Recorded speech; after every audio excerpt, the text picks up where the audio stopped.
Ladies and gentlemen, Two Dudes Talk Music in conjunction with E. Brown Industries and Big Jerry Burger brings to you everybody's new favourite game show, Get in the Bin. Now, let's go to our host, Reverend Raph and the beer buddy, Kyle.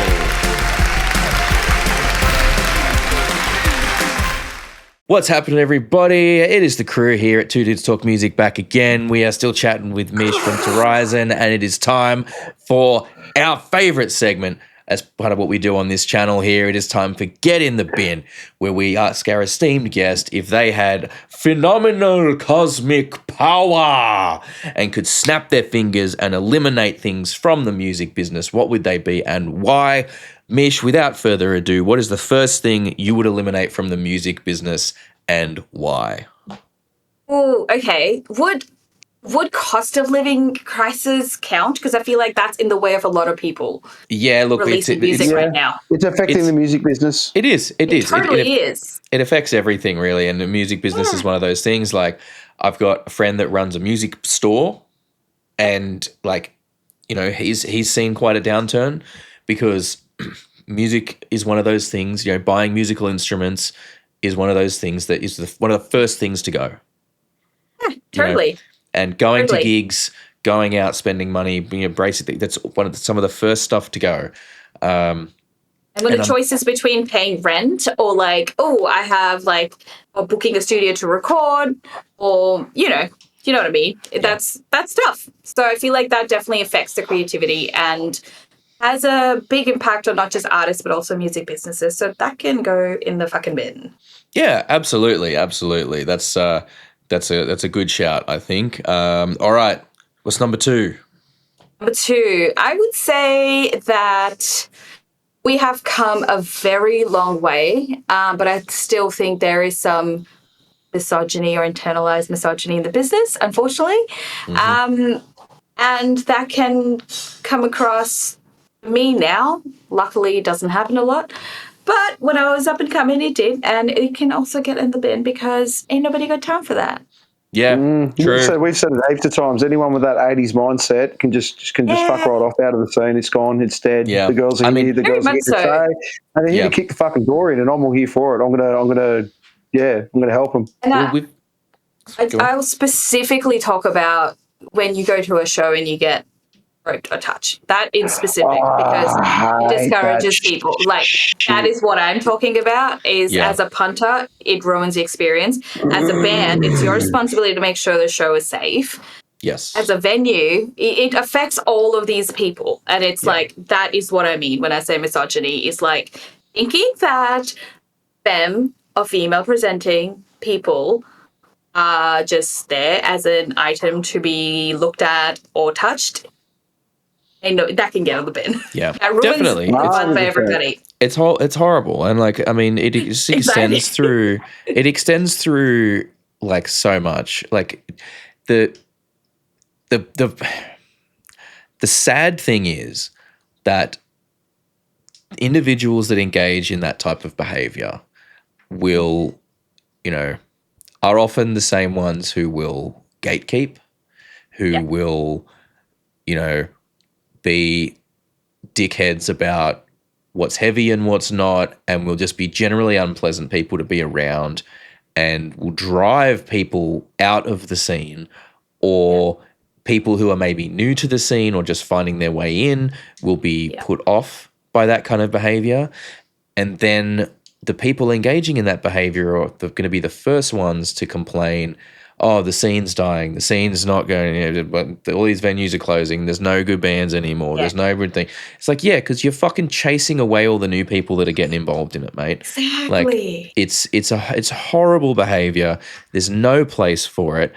No, Kyle and I better not catch y'all doing that shit, because if we're ever somewhere and we see that shit, I've got a daughter and I'll have to feel safe at every show, and if that means I'll take if there's an all-ages show, my kids go to shows, and I want to give them nothing but a good experience there, and just pull, there's no need for it. We've heard, we've interviewed a few bands where this has been a real, a kind of a persistent issue for them. I'm sure that you are familiar with the crew from Acid Cherry. I know the band, yes. Yeah, Brooke from Acid Cherry kind of mentioned she was in a band prior to Acid Cherry that basically the band, broke up. That's what they told her. So she's like, oh, okay, whatever, I'm going to go and do it. And then they reformed just without her.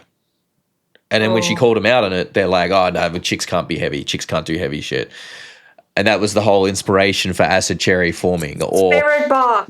Like what happened with... Coil. Or, Viper Snatch that we've had on a couple of times as well. Love those. Those people are an amazing crew there. They've literally had bands refuse to play before them because it's an all-girl group, like it's an all-girl trio, or it's a all femme presenting trio. Sorry, I should say the bass player is goes by they, uses they them pronouns, and identifies as non-binary, but it's femme presenting trio, and they've literally had bands be like, we're not playing before them.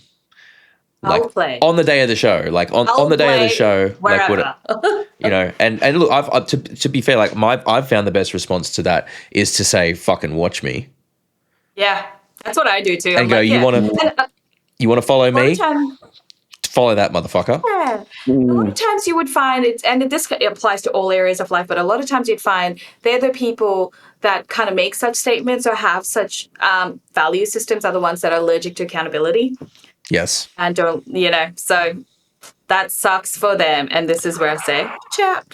Yeah. So it's pretty horrible. All right. And what's number 3? Number 3 would be people that complain about any lineup that gets released, like any big festival. I'm like, we're so glad. We're so lucky that we have things, not fest. I mean, Soundwave was like my, my youth. Like when I say youth, like my, teens, it was the best. And to now, when we're so lucky that we still have these festivals, because it's not cheap. It is logistically insane, but also everything is so expensive because we live over here and we still have these bands come here. Why complain?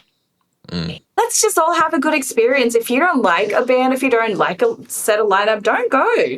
Don't sit there and complain on social media, because to me, I don't know, as an artist,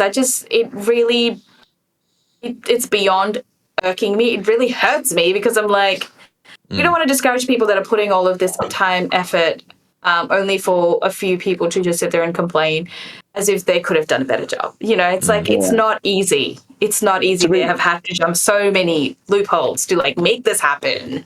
To be fair though, and I'm not condoning the behaviour at all, but I guarantee at least 80% plus of those people that went, that was a piss week lineup. When it got announced 6 months later, they photobombed all the fucking shows of good things and all that fucking shit. So they still bought their ticket anyway. Yeah. I think it's just specifically... That's the worst part. No. But specifically what I'm referring to is when they do that on social media, it's like, come on, man. Like, this is supposed to be exciting. Why are you killing everybody? No, but the type of people that do that will piss and moan about an album like 6 hours after it's been released, like they've sat there and absorbed the whole thing. I fucking hate it. Like I saw like the Knotfest lineup, like the Knotfest lineup. I could just, people wanted to sit there and go, it's not a metal festival, it's not heavy enough. I'm like, King Parrot is literally the first band of the day. How like Speed was halfway through. King Parrot, Disturbed, like bloody just the lineup there was just. I'm like, people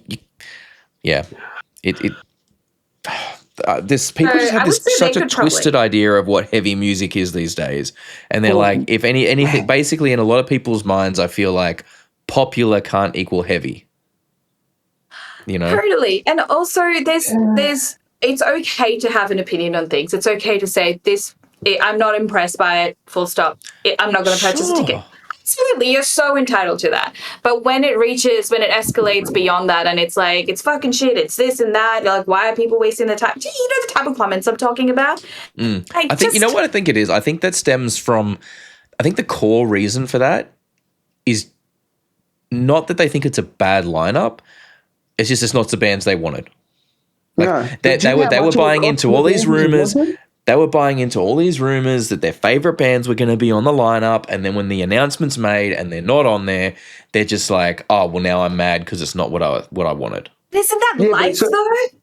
It is. It's almost like they need to throw receipts out there. It's like, we actually did try and email them. We just got rejected. They said, no, it's not our fault. Like, we asked this many people said, yes, this is what we got. Like, we're not going to knock a gift horse in the mouth and say, oh, you're not heavy enough, you can't play. It's crazy. It's like my dad used to say, though, go for it. Go, Mish. Oh, please go. No, please go. No, just like my old man used to say, it was like, opinions are like arseholes. Everyone's got one. The only difference is now, you only have to see the arsehole every now and then. Now, because of social media, everyone's putting their arsehole on display, their opinions up all the time. Yeah, and it really, like, for an artist to go through and release some new material, only to have those, you can have an opinion again. You can say it's different to previous material, whatever. But when you just sit there and just shit on their work, it's like, you have no idea, like, the amount of work they put into it, you know? What is this? What is the benefit of this? And usually the people that are just shitting on it with no nuanced critique have never released anything in their life, or they've released something that has like 5 people have listened to, and I'm like, as you know, it's like, okay, where's your platinum album then?